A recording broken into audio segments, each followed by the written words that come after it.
Il n'y a pas de surprise, je suis le leader du parti et l'ensemble des militantes et des militants de ce parti me font confiance et ils viennent de le prouver en me désignant à l'unanimité comme le porte-flambeau du parti aux futures élections présidentielles.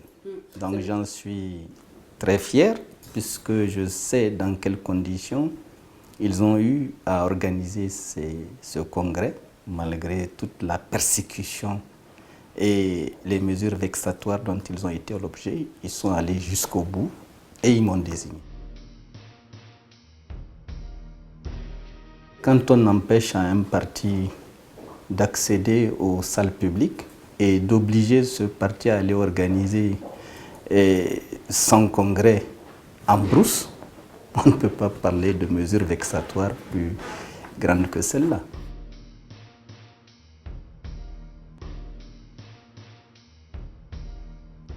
Maintenant, je pense que ce serait, d'un point de vue politique, une bonne chose même que je me fasse arrêter. J'espère seulement qu'ils n'iront pas au bout de leur logique qui consiste à m'éliminer physiquement. Mais là, je suis d'accord pour qu'ils m'arrêtent. Vous voulez être un martyr?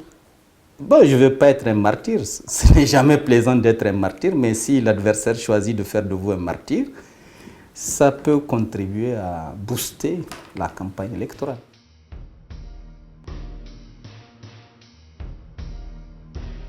Je pense que c'est juste une question de trahison des engagements pris. Et je suis désolé de le dire, nous avons eu des relations qui ne reposaient ni sur l'éthique ni sur la morale.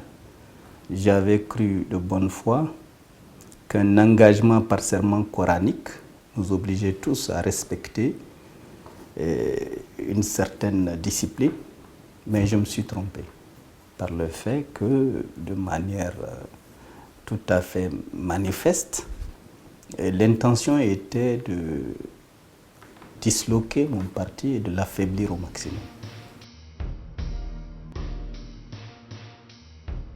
Il n'y a pas eu de dissidence au sein de mon parti, il y a eu 2 personnes qu'ils ont réussi à embarquer avec eux, espérant justement que ces 2 personnalités du parti allaient pouvoir créer la dissidence.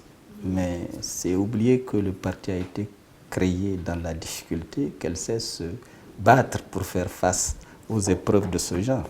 Donc ils n'ont pas réussi à briser l'unité de notre parti. Pas un seul instant.